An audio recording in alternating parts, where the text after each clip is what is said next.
Hello everyone, good day and welcome to our channel, Alena Media TV. We are broadcasting from Toronto, Canada. My name is Elsa Abraham. We have some good news, and the good news is Alena Media TV would like to announce to our lovely viewers that we are expanding our program, so kindly take note of our weekly activities. On Mondays, we'll report on COVID-19.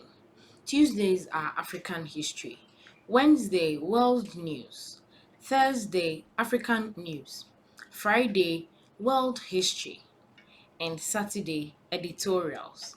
Another good news is we are starting a satellite broadcast very soon. This satellite broadcast will soon begin on 20th June 2020, which will also be Eritrean Martyrs Memorial Day. Kindly take note of our frequency. Now sat vertical 12728. Symbol rate 27500. FEC 5/6. We'll bring you more details after this short break. Kindly stay with us.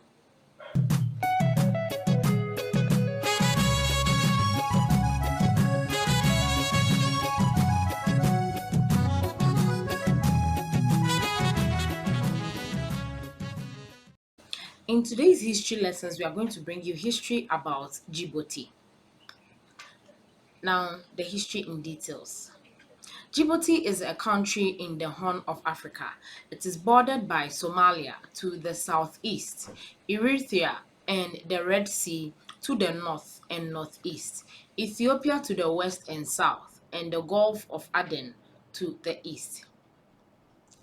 In antiquity, the territory was part of land of Punt, the Djibouti area, along with other localities in the Horn of Africa, was later the seat of the medieval Adal and Ifat Sultanates. In the late 19th century, the colony of French Somaliland was established following treaties signed by the ruling Somali and Afar sultans with the French. It was subsequently renamed to the French territory of the Afars and the Isars in 1967. A decade later, the Djiboutian people voted for independence, officially marking the establishment of the Republic of Djibouti. In 1967, shortly after the second referendum was held, the former core franchise de French Somaliland was renamed to Territoire Française des Afars et des Issas. This was both in acknowledgement of the large Afar constituency and to downplay the significance of the Somali composition. The French territory of Afars and Isars also differed from French Somaliland in terms of government structure, as the position of governor changed to that of High Commissioner. A nine-member council of government was also implemented. With a steadily enlarging Somali population, the likelihood of a third referendum appearing successful had grown even more dim.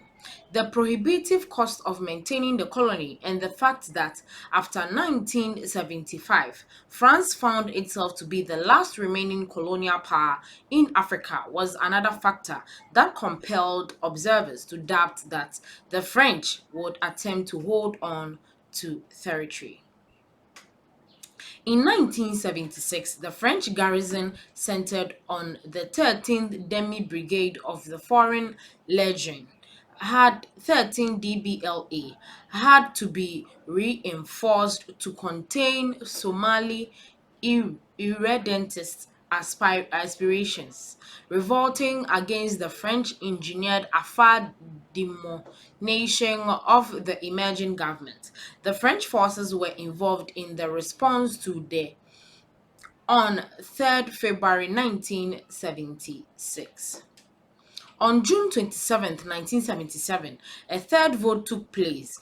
A landslide 98.8% of the electorate supported disengagement from France, officially marking Djibouti's independence. Hassan Guled Abtidon, a Somali politician who had campaigned for a yes vote in the referendum of 1958, eventually became the nation's first president from 1977 to 1999. After independence, the new government signed an agreement calling for a strong French garrison, though the 13 DBLE was envisaged to be withdrawn. While the unit was reduced in size, a full withdrawal never actually took place. Now, the Djibouti Republic. In 1981, Abtidon turned the country into a one-party state by declaring that his party, the Rassemblement Populaire pour le Progrès (RPP), People's Rally for Progress, was the sole legal one. Clayton writes that the French garrison played the major role in suppressing further minor unrest about this time, during which Djibouti became a one-party state in a much broader ethnic and political basis. A civil war broke out in 1991 between the government and the predominantly Afar rebel group, the Front for the Restoration of Unity and Democracy. The fraud signed a peace accord with the government in December 1994, ending the conflict. Two FRUD members were made cabinet members, and in the presidential elections in 1999, the FRUD campaigned in support of the RPP. Abtidon resigned as president in 1999 at the age of 83 after being elected to a fifth term in 1997. His successor was his nephew, Ismail Omar Guelleh. On May 12, 2001, President Ismail Omar Guelleh presided over the signing of what is termed the Final Peace Accord, officially ending the decade-long civil war between the government and the armed faction of the FRUD, led by Ahmed Dini Ahmed, an Afar nationalist and former Guelleh political ally. The peace accord successfully completed the peace process began on February 7, 2000 in Paris. Ahmed Dini Ahmed represented the FRUD. In the presidential election held April 8, 2005, Ismail Omar Guelleh was re-elected to a second sixth-year term as the head of a multi-party coalition that included the FRUD and other major parties. A loose coalition of opposition parties again boycotted the election. Currently, political power is shared by a Somali president and an Afar prime minister, with an Afar career diplomat as foreign minister and other cabinet posts roughly divided. However, Isias are predominant in the government civil service and the ruling party.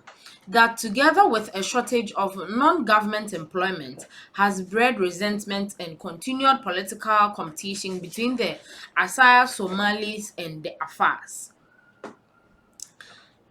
In March 2006, Djibouti held its first regional elections and began implementing a decentralization plan. The broad pro-government coalition, including FRUD candidates, again ran unopposed when the government refused to meet opposition preconditions for participation. In the 2008 election, the Opposition Union for a Presidential Majority (UMP) party boycotted the election, leaving all 65 seats to the ruling RPP. Voter turnout figures were disrupted. Gulia was re-elected in the 2011 presidential election. Due to this, due to its strategic location at the mouth of the Bab el Mandeb gateway to the Red Sea and the Suez Canal, Djibouti also holds various foreign military bases. Camp Lemonnier is a United States Naval Expeditionary Base situated at Djibouti Amboli International Airport and home to the Combined Joint Task Force, Horn of Africa of the U.S. African Command. In 2011, Japan also opened a local naval base staffed by 180 personnel to assist in marine defense. This initiative is expected to generate 30 million US dollars in revenue for Djiboutian government. This is where we end today's history for today. Please don't forget to subscribe, share, comment. Let us know your thoughts on this particular episode. Thanks for watching.